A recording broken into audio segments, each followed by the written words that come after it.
La chronique de l'environnement avec Valérie Auribeau. Rebonsoir Valérie. Et ce soir, on parle donc développement durable. Comment apprendre le développement durable? Absolument, Wilfried. Nous allons aborder l'éducation des enfants au développement durable.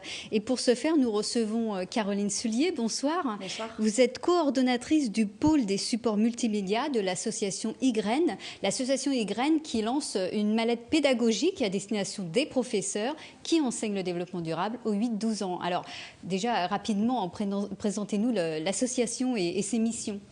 Alors, je fais donc partie de l'association IGREN. On est une association spécialisée dans l'éducation au développement durable.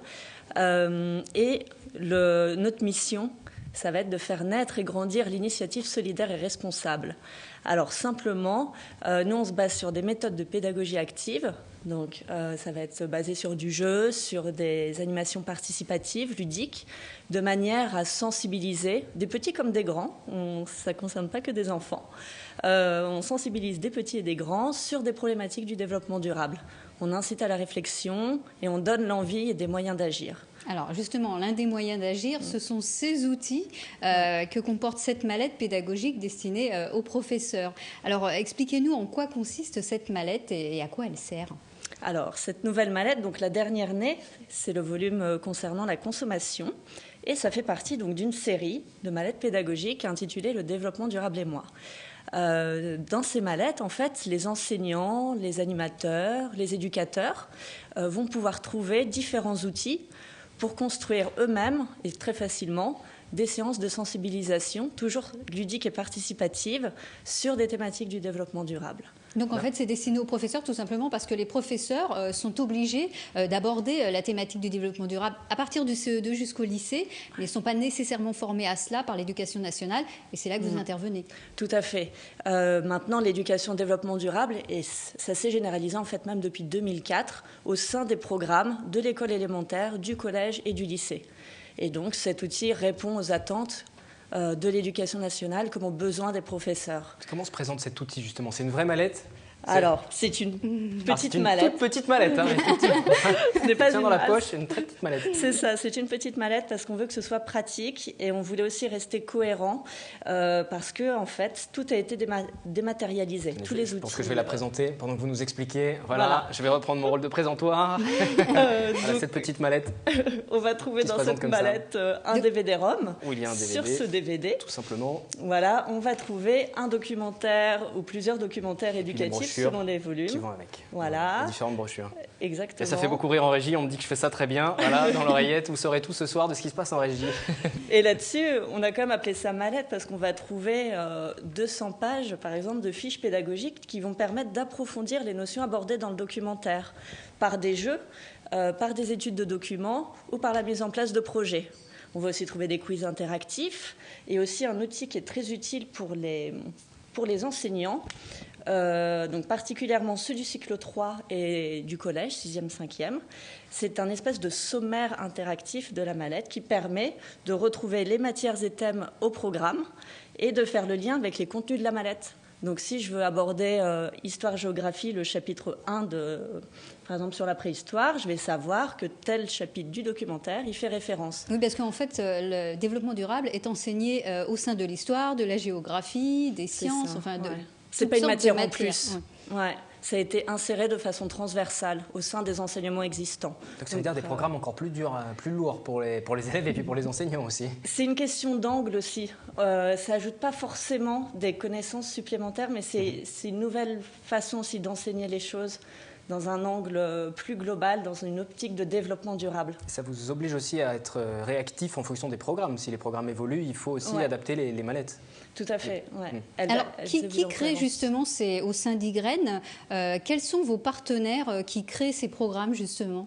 Alors, nous avons en interne une équipe au sein d'IGREN, l'équipe du pôle des supports multimédia, qui s'attache à la création de ces outils éducatifs. Mais on n'est pas expert de tout.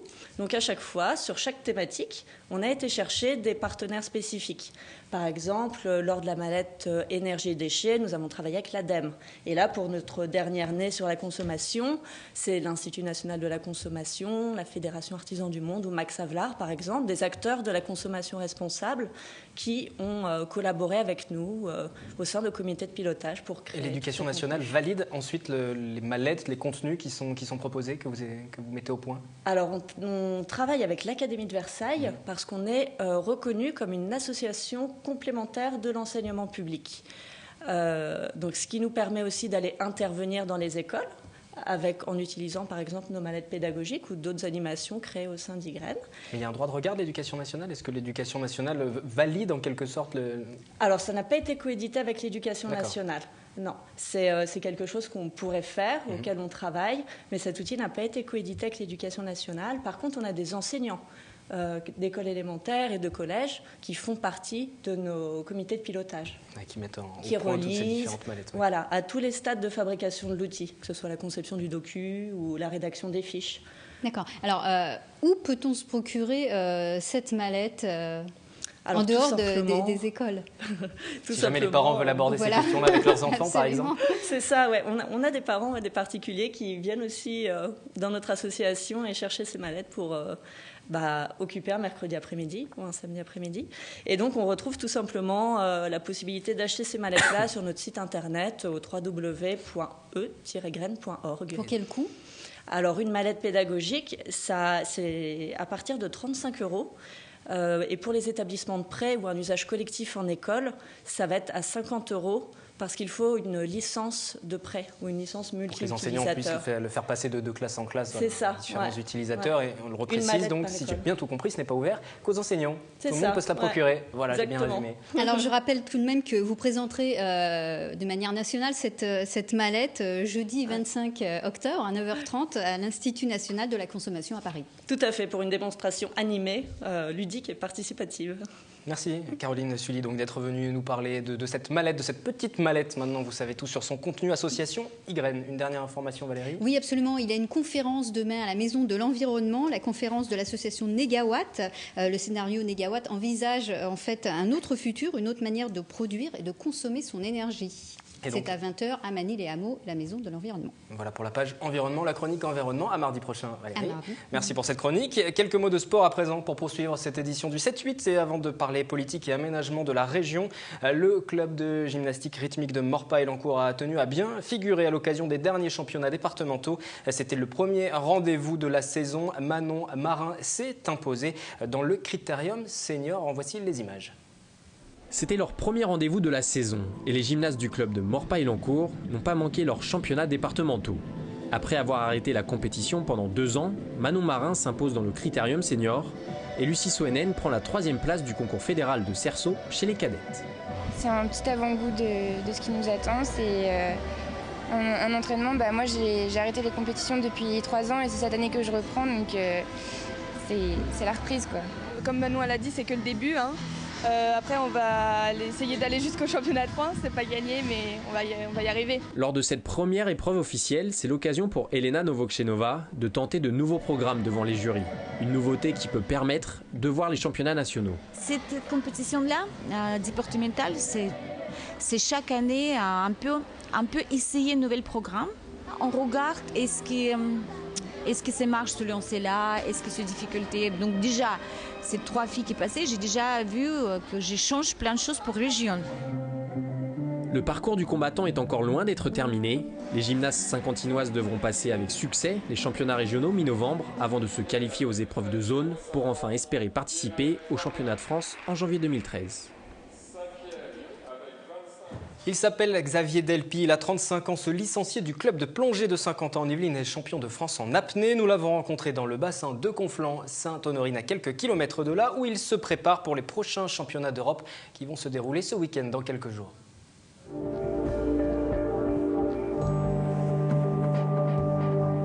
Bienvenue dans le monde du silence. Ondulé tel un poisson, le rêve de beaucoup, le quotidien des apnéistes.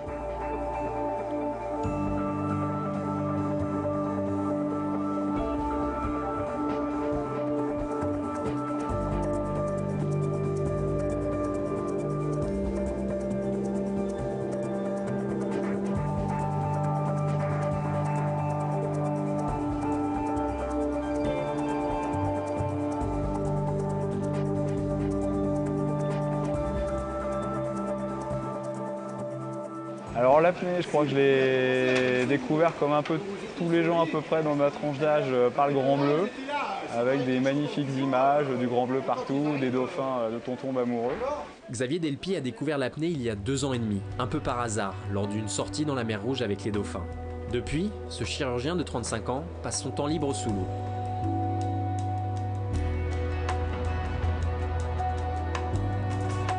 Capable de nager sur 200 mètres sans respirer, Xavier a connu une progression fulgurante.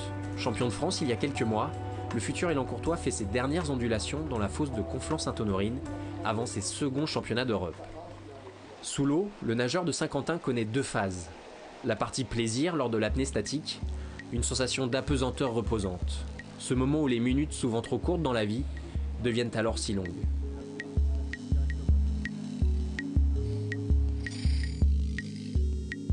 Mais aussi le côté mental, où l'apnéiste doit se battre contre son corps. Et il y a cette deuxième partie qui commence, qui est ce qu'on appelle la phase de lutte, où là le corps a envie de respirer, et là c'est complètement l'inverse. C'est le mental qui doit distraire, qui doit faire penser à autre chose, qui doit prendre le pas sur le corps qui a envie de respirer. Il est très dans la tête. Mais bon, il y a quand même des problèmes de physiologie, parce qu'il y a un problème de circulation d'oxygène dans le corps. Et il y a des gens qui sont physiologiquement, c'est le cas de Xavier, physiologiquement différents. Donc qui ont une faculté de mieux gérer l'oxygène qu'ils ont. L'homme poisson ne se fixe pas de limites et compte bien monter sur le podium des prochains championnats d'Europe à Antalya en Turquie.